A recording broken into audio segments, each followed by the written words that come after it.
오늘 말씀은 창세기 32장 13절에서 32절까지의 말씀인데요. 21절에서 32절까지만 읽겠습니다. 함께 읽겠습니다. 그 예물은 그의 앞서 보내고 그는 무리 가운데 밤을 지내다가 밤에 일어나 두 아내와 두 요종과 11 아들을 인도하여 야복 다루를 건널세 그들을 인도하여 시내를 건너게 하며 그의 소유도 건너가게 하고 야곱은 홀로 남았더니 어떤 사람이 날이 새도록 야곱과 씨름하다가 자기가 야곱을 이기지 못함을 보고 그가 야곱의 허벅지 관절을 치매 야곱의 허벅지 관절이 그 사람과 씨름할 때에 어긋났더라. 그가 이르되 날이 새려니 나로 가게 하라. 야곱이 이르되 당신이 내게 축복하지 아니하면 가게 하지 아니하겠나이다. 그 사람이 그에게 이르되 네 이름이 무엇이냐? 그가 이르되 야곱이니이다. 그가 이르되 네 이름을 다시는 야곱이라 부를 것이 아니요 이스라엘이라 부를 것이니 이는 네가 하나님과 및 사람들과 겨루어 이겼음이니라. 야곱이 청하여 이르되 당신의 이름을 알려주소서. 그 사람이 이르되 어찌하여 내 이름을 묻느냐 하고 거기서 야곱에게 축복한지라. 그러므로 야곱이 그곳 이름을 브니엘이라 하였으니 그가 이르기를 내가 하나님과 대면하여 보았으나 내 생명이 보존되었다 함이더라. 그가 브니엘을 지날 때 해가 돋았고 그의 허벅다리로 말미암아 절었더라. 그 사람이 야곱의 허벅지 관절에 있는 둔부의 힘줄을 쳤으므로 이스라엘 사람들이 지금까지 허벅지 관절에 있는 둔부의 힘줄을 먹지 아니하더라. 아멘. 하나님의 은혜가 아침 묵상을 들으시는 우리 모든 성도님들에게 있기를 간절히 소망합니다. 오늘 본문을 보면 야곱은 나름 또 방책을 마련합니다.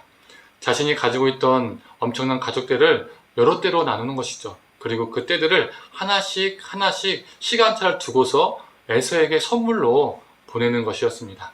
한때가 에서에게로 가서 에서가 이걸 보고 이게 뭐냐 물어보면 야곱의 선물입니다. 그리고 또 두 번째 때도 에서에게로 가서 또 에서가 물어보면 이게 무엇이냐? 야곱의 선물입니다. 또 가서 물어보면 야곱의 선물입니다. 이렇게 여러 차례 에서에게 선물 공세를 해서 에서의 마음을 열고자 했던 것이죠. 그렇게 여러 때를 에서에게 보내고 그의 가족도 건너 보내고 24절을 보면 야곱 홀로 남게 되었습니다. 그때 어떤 사람과 날이 새도록 야곱은 씨름을 하게 되었죠. 그 존재는 야곱을 이기지 못한다고 생각하여 야곱의 허벅지 관절을 치고 야곱은 그 뼈가 어긋나게 됩니다. 야곱은 그 존재를 끝까지 놓지 않았습니다. 나를 축복하지 않으면 못 놔주겠다, 못 가게 하겠다 라고 말하면서 말이죠.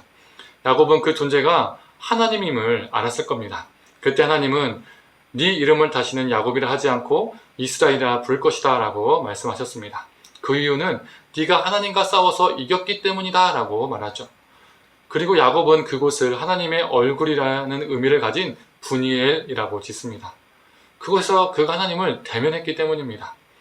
오늘 본문에서 우리는 두 가지 질문을 해볼 수 있을 것 같습니다. 첫 번째로 우리 하나님이 사람에게 진다니 우리 하나님은 무능한 신인가? 라는 것이죠. 두 번째로 오늘 본문은 가지고 만약 이렇게 해석이 되었죠. 날이 새도록 씨름하는 야곱처럼 우리도 하나님께 매달리면 하나님이 응답해 주신다 라는 겁니다. 그런데 과연 그럴까요? 이 두 가지 질문을 가지고 말씀을 보도록 하겠습니다. 야곱이 하나님을 이긴 것이 아니라 하나님이 져주신 것입니다. 그러나 하나님은 이것을 이겼다라고 선언해 주신 것이죠. 비슷한 예로 이런 경우가 있죠. 아빠와 자녀가 시험놀이를 할 때 아빠가 져주는 겁니다. 저는 우리 지훈이와 혜원이랑 가끔 씨름을 하며 놀 때가 있습니다. 그리고 너희가 이기면 아빠가 무엇을 사줄게 라고 말할 때도 있습니다. 그 말은 지훈이가 또 혜원이가 저를 정말로 힘으로 이기면 사주겠다는 의미일까요? 아닙니다. 8살, 6살 이 두 아이는 저를 절대로 못 이깁니다. 그러나 저는 이미 제 마음 가운데 사줄 마음을 정해놓고 지훈이와 혜원이와 씨름을 하는 거죠. 그리고 서로 열심히 씨름 싸움을 하다가 제가 져주는 겁니다. 그리고 제가 지훈이와 혜원이 향해서 와 우리 지훈이 힘 엄청 세졌다. 우리 혜원이가 이겼네? 라고 선언해주고 말해주는 겁니다. 그래서 이 씨름 사건은 실제로 야곱이 이기고 하나님이 진 사건이 아니라 하나님이 져주신 사건이고 아빠가 아이에게 말하는 것처럼 네가 이겼다라고 선언해 주신 사건입니다. 그리고 아빠가 져줌으로써 이미 작정한 선물을 자녀에게 주는 것처럼 하나님은 저주심으로써 이미 야곱에게 20년 전에 작정하신 약속을 이루실 것을 보여줍니다. 우린 여기서 무엇을 알 수 있을까요? 야곱이 살기 위해서 두 때로 나누지 않았어도, 또 형에게 선물 공세를 여러 차례 하지 않았어도 하나님은 그의 생명을 보존하셨을 것입니다. 왜요? 하나님께서 20년 전에 그에게 약속하셨기 때문입니다. 네가 이 땅에 돌아오고 너를 지키겠다고 약속하셨고, 하나님은 그 약속을 지키실 것이기 때문입니다. 하나님께서 지키시기로 작정하셨기 때문입니다. 두 번째로, 이 야곱의 씨름 사건을 해석할 때 우리가 하나님께 매달리면 간절히 기도하면 하나님의 마음을 움직인다라고 말할 때가 있습니다. 그런데 우리가 야곱처럼 매달리고 기도하면 하나님의 마음을 다 움직여서 응답 받을까요? 애절하게 매달렸을 때 응답받는 경우도 있지만, 애절하게 매달렸어도 응답받지 못하는 경우도 참 많이 있습니다. 요즘 말로 케이스 바이 케이스, 케바케라는 것이죠. 이 야곱의 씨름 사건이 하나님의 마음을 움직였다라고 말은 하나, 실제로는 이 씨름 사건을 통해서 야곱의 마음이 움직인 겁니다. 야곱의 삶이 움직인 겁니다. 야곱의 삶이 변화되어진 것이죠. 야곱에서 이스라엘로 바뀐 겁니다. 변화된 것입니다. 오늘 본문을 보면 이스라엘이라는 뜻이 하나님을 이겼다라고 나와 있죠. 이런 뜻도 있지만, 그런데 다른 뜻도 있습니다. 그게 뭘까요? 이스라엘은 하나님이 다스리신다라는 뜻도 있습니다. 야곱이 하나님을 이긴 것처럼 보이지만 실제로는 하나님이 그를 다스리신 것입니다. 사랑하는 성도님들, 우리는 연약한 존재입니다. 부족한 존재입니다. 그래서 우리는 염려되고 두려울 때도 있습니다.